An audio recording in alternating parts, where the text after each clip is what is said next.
Nakakabaliw ang lihim sa loob ng isang tahanan. Hello, ako si Rosalina Cruz, 25 taong gulang. Nakapagtrabaho ako bilang kasambahay sa isang mayamang pamilya sa bayan ng Lipa, Batangas.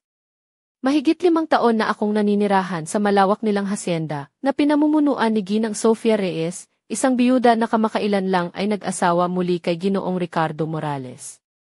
Kasama rin nila ang kanilang anak na si Isabel, 18 taong gulang na dalaga na tahimik at madalas mag-isa sa kanyang mundo ng pagguhit.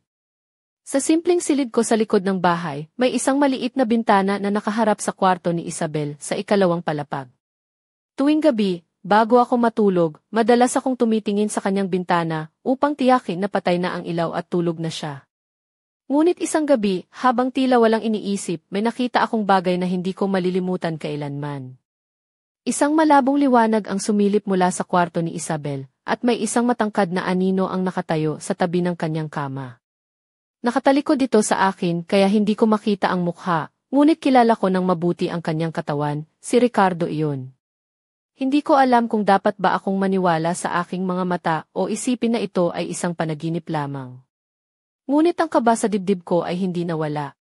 Kinabukasan, habang ginagawa ko ang aking mga gawain, nakita ko si Ricardo na nakaupo sa hardin, tila walang aninag ng bahid ng anumang kakaibang nangyari gabi-gabi. Si Isabel naman ay tahimik na nagpipinta sa ilalim ng mga dahon ng Bougainvillea, hindi tumitingin sa akin, habang mahigpit niyang hawak ang lapis na tila mabibiyak ito sa lakas ng kapit. Hindi ko maalis sa isipan ko ang mga gabing iyon. Ano nga ba ang nangyayari sa magandang dalagang ito? Bakit tila may tinatago ang bawat isa sa bahay na ito? Patuloy akong nagbabantay, alam kong delikado ang bawat hakbang na gagawin ko, isang maling salita, isang maling galaw, at maaaring mawala na ang lahat ng aking pinagpaguran dito. Ngunit hindi ko pwedeng hayaang magpatuloy ang dilim na bumabalot sa tahanan nina Sofia, Ricardo, at Isabel. Ang mga gabing iyon ay simula pa lamang ng isang kwento na hinding-hindi ko inasahan, isang kwento ng takot, pagtataksil, at pag-asa. Sa mga sumunod na araw, lalo akong napasubsob sa mga pangyayari sa bahay ng mga Reyes. Hindi ko mapigilang magtanong sa sarili kung ano ba talaga ang nangyayari sa likod ng mga pinto ng mansyon na iyon. Si Isabel, bagaman tahimik at mapag-isa, ay may dalang bigat sa mga mata, parang mailihim siyang dinadala na hindi niya kayang ipahayag. Tuwing nakikita ko siya, lalo na kapag nagpipinta siya sa hardin, ramdam ko ang kanyang kalungkutan na mistulang hindi na matanggal ng mga kulay sa kanyang papel. Isang gabi, habang nakaupo ako sa maliit kong silid, muling napatingin ako sa bintana na nakaharap sa kwarto ni Isabel. Sa oras na iyon, mga 12:00 na ng gabi, napansin kong may ilaw pa rin sa kanyang kwarto. Hindi ko na napigilan ang aking sarili, sinilip ko ang loob. Nakita ko si Ricardo na palihim na pumasok sa kwarto ni Isabel.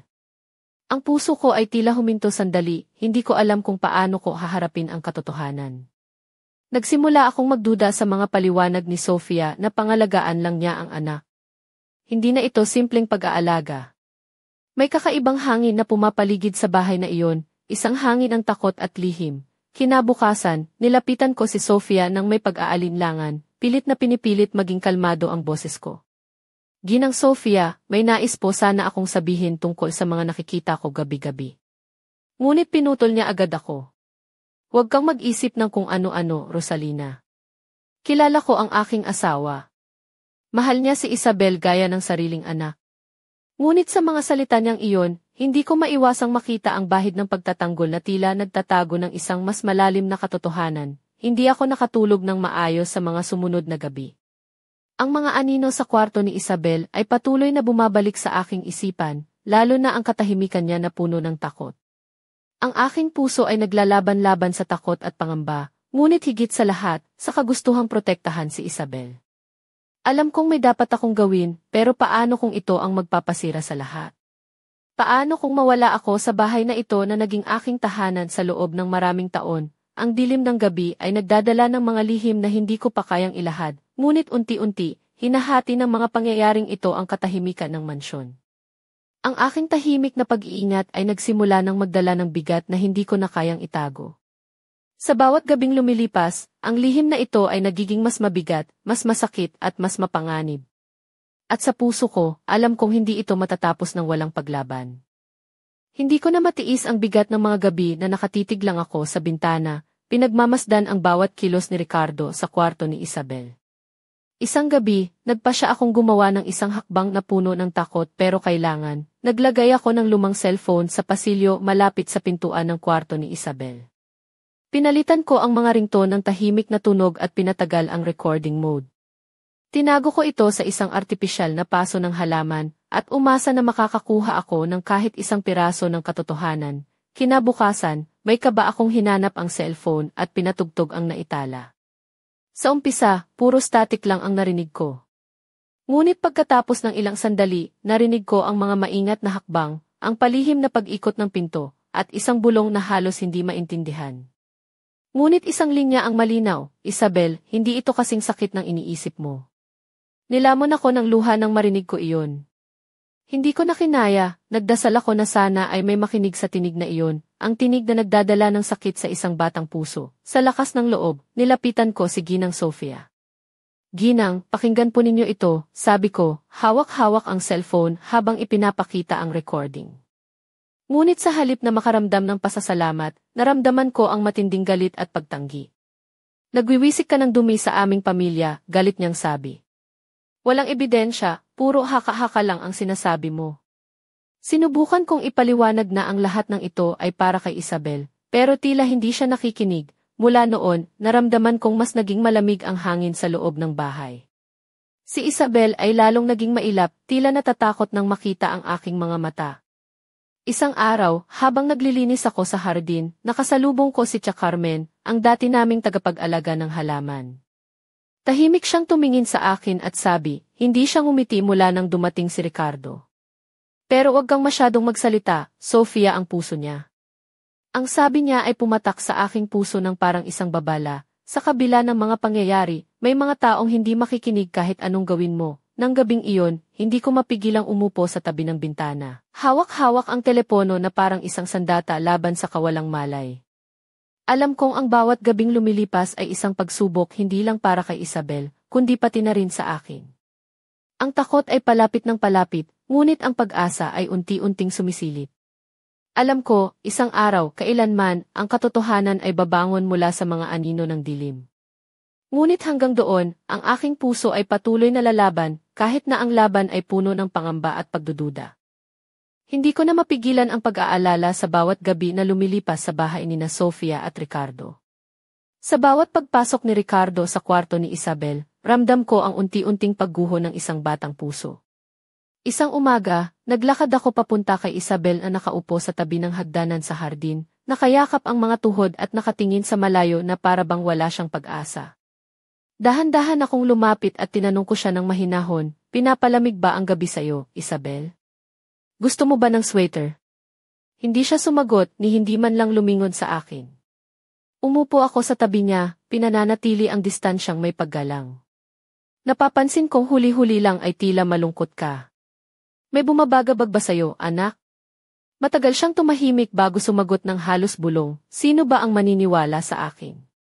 Nilamig ang buong katawan ko sa mga salitang iyon. Gusto kong itanong pa ang marami, pero bigla na lang siyang bumangon at umalis na walang paalam. Ganito ang mga gabi ko, puno ng tanong at pagdududa. Sa araw na iyon, nilapitan ko muli si Ginang Sofia. Ginang, may nararamdaman po akong kakaiba kay Isabel. Hindi siya tulad ng dati. Napatingin siya sa akin ng matagal, may bahid ng pagkainis. Ulitin ko na, Rosalina, huwag kang mag-isip ng kung ano-ano. Ang mga pagbabago ng bata ay normal lang sa kanyang edad.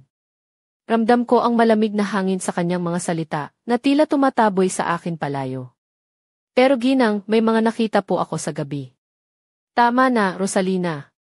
Huwag mo nang sirain ang pagkakaisa ng pamilya namin. Napangiti siya ng pilit, pero hindi ko mapigilan ang pakiramdam na may itinatago siyang lihim. Nang lumipas ang mga gabi, patuloy ang mga palihim na pagpasok ni Ricardo sa kwarto ni Isabel. Sa bawat sandali, lalo akong napapalapit sa desisyon na hindi na pwedeng manahimik pa. Ngunit ang takot sa pagkawala ng aking trabaho at ang pag-aalala sa kaligtasan ni Isabel ang pumipigil sa akin. Isang gabi, habang naglilinis ako sa kusina, nakasalubong ko si Tia Carmen, ang dati naming tagapag-alaga ng mga halaman. Napapansin mo ba, Rosalina, kung paano nagbago si Isabel mula nang dumating si Ricardo. Tanong niya, may lungkot sa mga mata. Hindi siya na dati niyang sarili. Malalim ang buntong hininga niya, pero wag kang masyadong magsalita. Sofia ang puso niya at hindi siya makikinig kahit anong sabihin mo. Napatingin ako sa kanya, alam namin pareho na kahit gaano katindi ang aming nakikita, marami ang pipiling manahimik, sa gabing iyon, nagpa siya akong hindi na manahimik. Habang nakaupo ako sa tabi ng aking bintana, hawak ang lumang cellphone na inilagay ko para makuha ang mga lihim ng bahay, nilibot ng aking isip ang mga pangyayari. Alam ko, sa kabila ng lahat, kailangang may isang tao na tutindig para kay Isabel. At kahit na nangangamba ako, handa akong harapin ang dilim na bumabalot sa bahay na ito. Ang laban ay hindi madali, ngunit hindi ako susuko. Panahon na para ang mga anino ay mapatanggal, at ang liwanag ay muling sumilay sa buhay ni Isabel. Hindi ko na matiis ang bigat ng mga gabing iyon. Sa bawat sandali na nakikita ko si Ricardo na palihim na pumapasok sa kwarto ni Isabel, humuhupa ang aking pag-asa na may makakapigil sa nangyayari. Isang araw, habang nagsasaayos ako ng mga gamit sa hardin, nakasalubong ko si Tia Carmen, ang dati naming tagapag-alaga ng mga halaman. Tahimik siyang lumapit, may dalang basket ng mga prutas at tinapay na may kanela. Rosalina, mahina niyang sabi, napapansin mo ba ang pagbabago kay Isabel? Hindi na siya yung masayahing bata noon. Napatingin ako sa kanya, ramdam ang lungkot sa kanyang mga mata. Tia Carmen. At pati si Ginang Sofia, tila hindi na niya napapansin ang mga palatandaan. Napabuntong hininga siya. Sa totoo lang, Sofia ay bulag sa katotohanan dahil sa pagmamahal niya kay Ricardo. Pero kung may mangyari man, sino ang tatanggap ng sisi? Ang kanyang mga salita ay bumalot ng malamig na hangin sa aking puso. Nang gabing iyon, nagpa siya akong hindi na lang basta manood sa dilim. Bago ko patayin ang ilaw, inilagay ko ang lumang telepono sa pasilyo malapit sa pintuan ng kwarto ni Isabel, pinatakbo ang recording, at itinago ito sa isang paso ng bulaklak. Hindi ko alam kung may mahuhuli akong ebidensya, pero kailangan kong subukan. Kinabukasan, may kaba akong hinanap ang telepono at pinakinggan ang mga naitala. Sa umpisa ay puro static, ngunit narinig ko ang maingat na mga hakbang, ang pag-ikot ng pinto, at isang bulong na hindi ko malilimutan, Isabel, hindi ito kasing sakit ng iniisip mo. Nilamon ako ng luha, at biglang naisip ko na kailangang may makinig sa tinig na iyon, ang tinig ng isang batang pusong nagdurusa. Dali-dali kong nilapitan si Ginang Sofia, pilit na pinipigil ang aking emosyon. Ginang, pakinggan po ninyo ito, sabi ko habang iniaabot ang telepono. Ngunit ang sagot niya ay galit at pagtanggi. Nagwiwisik ka ng dumi sa pamilya namin. Walang ebidensya ang mga sinasabi mo. Sinubukan kong ipaliwanag na ito'y para kay Isabel, pero tila hindi siya handang makinig. Mula noon, naging malamig ang pakiramdam ko sa bahay. Si Isabel ay lalong naging mailap at tila natatakot siyang makita ako sa mga mata. Napagtanto ko na ang laban na ito ay hindi lang laban ko, kundi laban ng isang batang prinsesa na nakulong sa kanyang sariling tahanan. Ngunit kahit anong hirap, hindi ko siya iiwan. Kailangang may magsalita para sa kanya, kahit ako man ay nag-iisa. Hindi ko mapigilan ang pagbuhos ng luha nang makita kong unti-unting nawawala ang ngiti sa mukha ni Isabel. Ang batang dati puno ng buhay, ngayoy tila isang anino na lang ng kanyang sarili. Isang umaga, habang naglilinis ako sa hardin, nakatagpo ko siya na nakaupo sa ilalim ng punong mangga, nakayakap ang mga tuhod at nakatingin sa malayo nang wala sa sarili. Dahan-dahan akong lumapit, tinanong ko ng mahinahon, anak, gusto mo ba ng kumot o tsokolete? Hindi siya sumagot, ni hindi man lang lumingon. Umupo ako sa tabi niya, pilit na pinipigil ang pagkabalisa. Napapansin kong malungkot ka. May nais ka bang sabihin? Matagal siyang tumahimik bago mahina niyang bulong, sino ba ang maniniwala sa akin? Nilamig ang puso ko sa mga salitang iyon. Gusto kong yakapin siya, ngunit natatakot akong baka mas lalong masaktan. Hindi naglaon, nilapitan ko muli si Ginang Sofia. Ginang, may nararamdaman po akong kakaiba kay Isabel. Hindi na siya katulad ng dati. Napatingin siya sa akin nang may bahid ng inis. Normal lang ang pagbabago ng pagtanda ng bata. Huwag kang mag-overthink, Rosalina. Ngunit ramdam ko ang malamig na hangin sa kanyang mga salita, parang pinipilit niyang itago ang katotohanan. Pero Ginang, may mga nakita po akong hindi dapat. Tama na iyan. Huwag mong sirain ang pamilya namin. Ang matalim niyang tugon. Napailing na lang ako, alam kong hindi siya handang harapin ang katotohanan. Lumipas ang mga araw at gabi na puno ng pag-aalinlangan at takot. Si Isabel ay lalong naging mailap, hindi na lumalabas ng kanyang kwarto maliban sa mga oras ng pagkain. Ang mga palihim na pagpasok ni Ricardo ay patuloy, at ang kanyang mga mata ay puno ng kalungkutan at takot. Napagtanto ko na kailangan ko nang gawin ang pinakamalaking hakbang. Hindi ko na kayang manahimik habang may batang nagdurusa sa harap ko. Ngunit ang puso ko ay puno ng pangamba, paano kung mawala ako sa bahay na ito? Paano kung hindi ako mapaniwalaan? Ngunit isang bagay ang malinaw, hindi ko pababayaan si Isabel na magdusa ng mag-isa. Panahon na para labanan ang dilim, kahit pa ako ang mapahamak. Isang gabing malamig at tahimik, habang nakaupo ako sa maliit kong silid, hindi ko mapigilang balikan ang mga nangyari sa bahay ni na Sofia at Ricardo. Ang bawat gabi na nasilayan ko si Ricardo na palihim na pumapasok sa kwarto ni Isabel, ay parang mga sugat na unti-unting lumalala sa puso ng batang iyon. Hindi ko na kayang maging tahimik pa habang ang dilim ay patuloy na bumabalot sa buhay ni Isabel. Sa kabila ng lahat, naramdaman ko ang isang kakaibang lakas sa loob ko, isang apoy ng pag-asa na kahit gaano man kadilim ang mundo, mailiwanag na dapat lumitaw. Kaya't naglakas loob akong lumapit sa isang matandang kaibigan, si Aling Carmen, na dati ring nagtrabaho sa bahay bilang tagapag-alaga ng halaman. Aling Carmen, sabi ko nang may diin, ano sa tingin mo ang dapat kong gawin? Hindi ko na kayang magpanggap na walang nangyayari. Napatingin siya sa akin nang may malalim na pag-unawa. Rosalina, ang pinakamahalaga ay ang katotohanan. Ngunit dapat kang maging maingat. Ang mga tao sa paligid mo ay maaaring hindi handang tanggapin ito, hindi ko inalintana ang babala. Nagpatuloy ako sa pag-ipon ng mga katibayan. Ilang gabi ang lumipas, at nakuha ko ang mga naitalang boses ni Ricardo, ang mga bulong na nagdulot ng takot kay Isabel. Nilapitan ko si Ginang Sofia muli, dala ang mga ebidensyang iyon, ngunit muli niyang itinanggi ang lahat. Nagwiwisik ka lamang ng dumi sa pamilya namin, galit niyang sabi. Ngunit hindi ako sumuko. Alam ko na mayroong mas malalim na katotohanan na kailangang ilabas. Isang araw, habang naglilinis ako sa hardin, nakita ko si Isabel na nakayuko, may mga luha sa mata. Hindi niya ako pinansin, ngunit ramdam ko ang kanyang pangungulila. Isabel, mahinahong tawag ko, hindi ka nag-iisa. Nandito ako para sa'yo. Sa unang pagkakataon, lumingon siya, at sa kanyang mga matang puno ng luha, nakita ko ang sigaw ng isang kaluluwa na naghahanap ng tulong. Hindi ko ito papabayaan. Sa kabila ng panganib, handa akong ipaglaban ang kanyang kalayaan at kapayapaan. Ang laban para kay Isabel ay laban ko rin, isang laban na kailangang tapusin, anuman ang kahihinatnan. Sa mga sumunod na araw, lalo akong naging determinado na iligtas si Isabel mula sa madilim na anino ng bahay na iyon. Hindi na sapat ang mga bulong at pangamba, kailangan na ng konkretong hakbang. Isang gabi, inihanda ko ang aking sarili na makipag-usap ng seryoso kay Sofia, bagamat alam kong maaaring masaktan ang aming relasyon.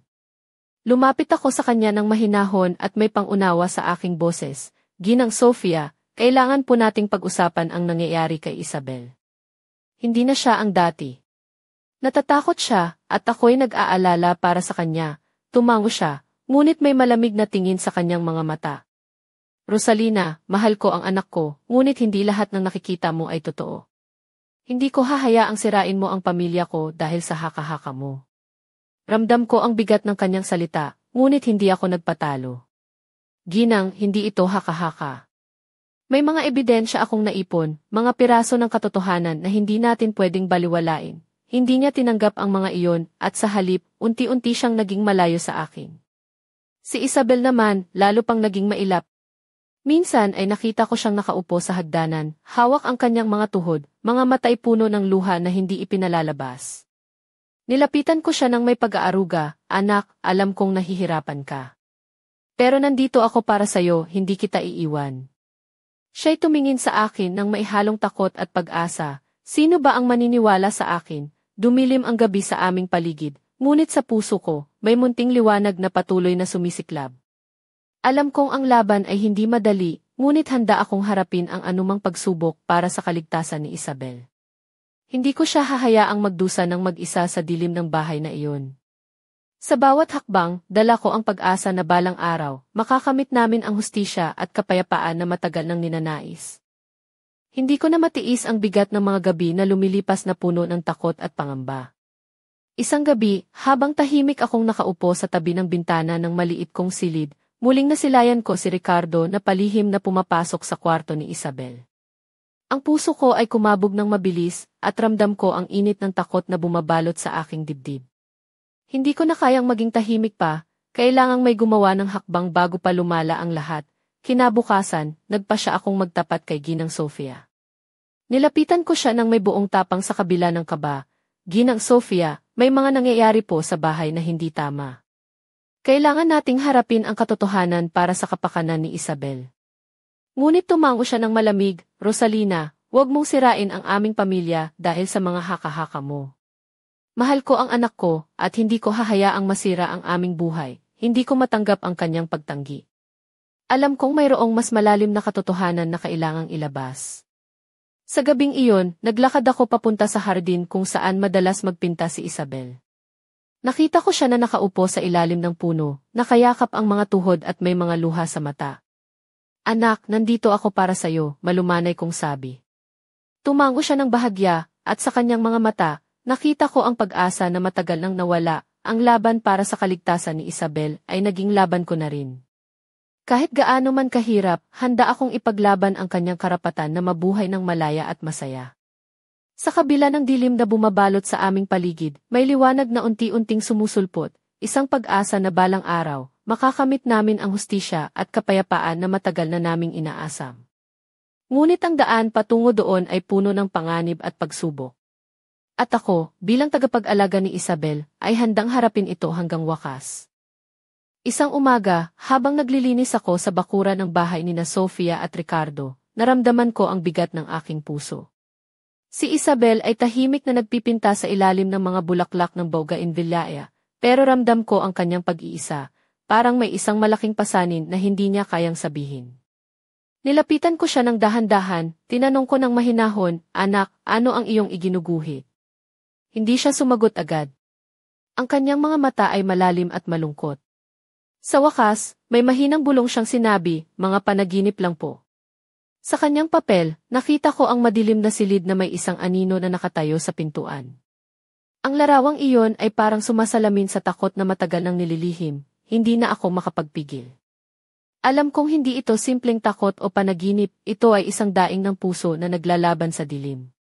Sa mga sumunod na gabi, muling inilagay ko ang lumang telepono sa pasilyo upang makuha ang mga lihim na boses sa loob ng bahay. Sa isang pag-playback, narinig ko ang mahinang bulong ni Ricardo, "Isabel, ito ang ating lihim." Nilamon ako ng luha. Hindi na ito basta mga haka-haka, ito ay isang katotohanan na kailangang harapin. Kinabukasan, naglakas loob akong sabihin kay Sofia ang lahat ng aking nalalaman. Ngunit muli siyang tumanggi, "Walang ganun. Hindi mo dapat sirain ang aming pamilya." Ang kanyang mga salita ay parang isang pader na hindi ko kayang tuldukan. Ngunit hindi ako susuko. Alam kong may dapat akong gawin para sa kaligtasan ni Isabel. Sa bawat hakbang, dala ko ang pananalig na kahit gaano man kadilim ang landas, may liwanag na naghihintay sa dulo. Hindi ko hahayaang magdusa si Isabel ng mag-isa. Ang laban na ito ay hindi lamang laban ng isang dalaga, kundi laban ng bawat taong naniniwala sa katarungan at pagmamahal. At sa puso ko, alam kong ang katapangan ay magsisilbing ilaw sa madilim na gabi.